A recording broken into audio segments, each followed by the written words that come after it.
President Biden urging members of Congress to take action to prevent what he called a potentially crippling national rail shutdown. Kayla Tausche joins us right now. She's got more details on that. Kayla, good morning.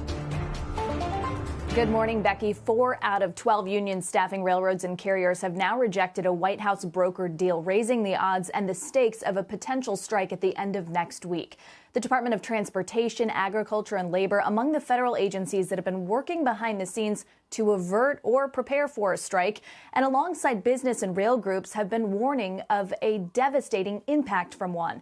President Biden says he's reluctant to override the ratification procedures and the views of those who voted against the agreement.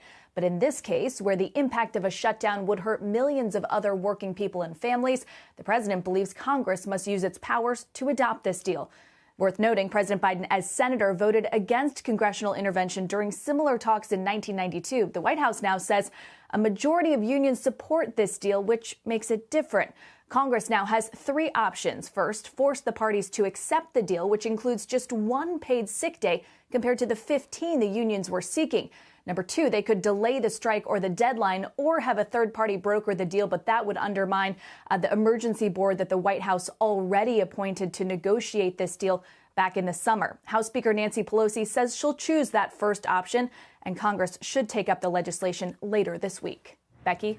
Kayla, what does this mean for the unions that have been trying to amend the deal? If you lose the president, who has described himself as the most pro-union president ever, what are the odds you're going to get anything done? Does this kind of mean that nothing's going to have to be done because they'll realize and come around?